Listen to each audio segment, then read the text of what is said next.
Cricket में हमारे जो प्लेयर्स हैं वो वैसे तो बहुत अच्छा खेलते हैं, और लेकिन वो अच्छा खेलें या ना खेलें, मौलवी वो जरूर बन जाते हैं। और इस चीज की मुझे कम से कम बहुत फिक्र है, क्योंकि ये नहीं होना चाहिए। या ऐसी ऐसी क्या बात है कि ऐसा होता है। ये पिक्चर जैसे मैं आपको दिखा रही हूँ, चाहे सईद अनवर हो, सकलैन मुश्ताक हो, मिसबाउल हक हो, आफरीदी यानी शाहिद आफरीदी हो, या मोहम्मद यूसुफ जिनका नाम यूहन्ना मसीह था, यानी जो क्रिश्चियन थे, उनको भी हमने कलमा पढ़ा दिया। हमने तो अपनी क्रिकेट टीम के अंदर भी कलमा पढ़ा के मुसलमान बना दिया।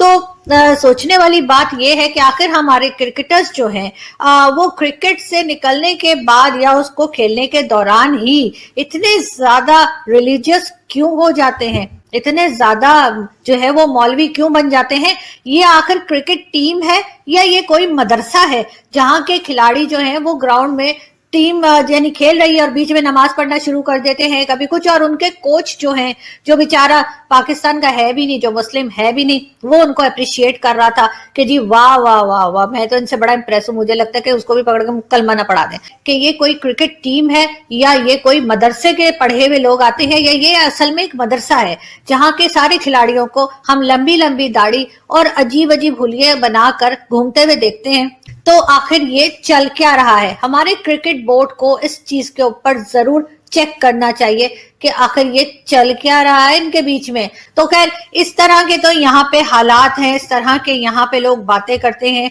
और कुछ समझने को तैयार नहीं है और किसी को बोलने की इजाजत नहीं देते। लेकिन खैर, कोई बोले ना बोले, हम तो बोलेंगे। क्या समझते हैं ये क्यों इतनी ज्यादा अनसर्टेनिटी क्यों है पाकिस्तान में सर? गैर यकीनी सूरत हाल है। चिकमा साहब, इस वक्त असल में एक पूरे कंट्री के अंदर एक पॉलिटिकल इंस्टेबिलिटी, एक केयास, एक कंफ्यूजन, बदहवासी। लेकिन देखे ना, इस वक्त हालात आउट ऑफ कंट्रोल नजर आते हैं। कॉमन मैन जो है उसकी जिंदगी, मेरी इंफॉर्मेशन के हिसाब से पाकिस्तान में मेजॉरिटी तबका 2 वक्त के खाने की बजाय 1 वक्त की खा रहा है। मैं एक ही चीज आ रही थी, क्रिकेट टीम हमारी कुछ चल रही थी, वो भी रुक गई बेचारी। वो चाहिए था पाकिस्तानियों को कोई अच्छी खबर आती, मुझे तो उसका भी बड़ा अफसोस हुआ। लेकिन ये कि वो एक हवा का झोंका आ रहा था, वो भी रुक गया। लेकिन अदरवाइज कोई अच्छी खबर कहीं से, किसी जगह से कोई अच्छी खबर नहीं आ रही है, और कोई कहीं से लीडरशिप कोई नहीं, बिल्कुल कोई लीडरशिप जी। जब जिस दिन पाकिस्तान हारा, मैंने कहा जी खान साहब की सख्ती आ गई।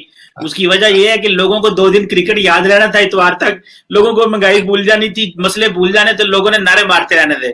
वो पाकिस्तान क्रिकेट मैच भी आएगा, फिर खान साहब की सख्ती आ गई, डॉलर जो है वो कहां पर चला गया और पेट्रोल कहां चला गया। बस एनी हो, अनफॉर्चुनेटली ये आपकी बात सही है कि this is a serious leadership crisis. और वो जो लीडर्स हमें नजर आते थे, ये वो लीडर है नहीं है। और पाकिस्तान डेस्परेट है, वाकई कुछ देखना चाहता है कि हमारे पास कोई ऐसा बंदा, हम समझते थे कि शायद ये बंदा क्लीन है तो ये हमें डिलीवर करेगा, लेकिन खान साहब भी डिलीवर नहीं कर पाए। खान साहब सिर्फ बातों की हद तक, वो भी अपनी, खान साहब की अपनी कैबिनेट उनकी बातें नहीं सुनती। हालात ये हैं। बल्कि सबसे बड़ा डैमेज मैं समझता हूं खान साहब ने एक और किया है कि हम सारे लोग ये कहते हैं एक पेज पे, इन्होंने एक ऐसा इंस्टीट्यूशन जो पाक आर्मी है उनको भी खराब किया है। उनका सबसे ज्यादा नुकसान उनका हुआ है कि वो एक पेज कर करके सारा पाकिस्तान ये कहता था इज सिलेक्टेड। तो सिलेक्ट करने वाले आज इस वक्त बदनाम हो रहे हैं। मेरे ख्याल में ये सबसे बड़ा डैमेज। लेकिन सर ये बताएं कि अमेरिका ने आज एक नई बात की है कल, और ये कहा है कि जो अमेरिका के जो इंटरेस्ट हैं अफगानिस्तान में वो कतर देखेगा। तो आप क्या देखते हैं इस चीज को कि इससे क्या पाकिस्तान को अमेरिका ने कितना डाउनग्रेड किया है? वैसे तो वो हमारे साथ बड़े उनके अच्छे ताल्लुकात थे, बहुत कुछ थे, लेकिन अगर वो पाकिस्तान को ये चीज कह देते कि पाकिस्तान इसमें एक इंटरेस्ट देखेगा या पाकिस्तान एम्बेसी जो है वो करेगी, कौंसलर अफेयर्स या कुछ सेक्शन देती, तो शायद एक अच्छी चीज हो सकती थी। लेकिन आपने ये जो कतर को रोल दिया है, इसके क्या मुराद है, इसकी कैसे, आप इसकी क्या सिग्निफिकेंस देखते हैं? चीमा साहब, इसमें मैं थोड़ा कुछ चीजें मेंशन करना चाहूंगा। एक तो जितने हमारे अमेरिकन डिप्लोमेट्स थे जो जब अफगानिस्तान से निकले, तो वो वापस अमेरिका नहीं, वो सारे दोहा बैठे हैं, दोहा से ऑपरेट कर रहे हैं, तो वो दे वर ऑब्जर्विंग इट। इस वक्त जो आपके पास सबसे बड़ा डेफिसिट पाकिस्तान पे किया जाता है कि आप डबल गेम खेलते हैं हर जगह पे। You are not in the trust वाली जगह नहीं। ट्रस्ट आप, you have lost the trust. आपने, मेरा एक क्वेश्चन मार्क होगा, जो 22 सेनेटर्स ने बिल पेश किया था उसमें बिल्कुल पाकिस्तान का चेहरा उन्होंने खुला के सामने रखा था। वो जो 22 रिपब्लिकन सेनेटर थे, उस पे एलिगेशन थी कि हमारे अफगानिस्तान में से हमारे जितने हमें नुकसान हुआ है उसके जिम्मेदार पाकिस्तान है। तो that defines your relationship with not only America, with the European Union as well. और जब वो अफगानिस्तान पे चाइना ना आया, जब ग्वादर में उन्होंने थोड़े से बैकफुट पे गए, दासू डैम पे गए, वो सारा कुछ खराबी हुई, आप आईएमएफ के कदमों में आ गए। अब मैं एक क्वेश्चन मार्क मेरा ये है कि अगर आप आईएमएफ के कदमों में आ चुके हैं तो आपका चाइनीज दोस्ती वो क्या सोच रहे होंगे आपके बारे में?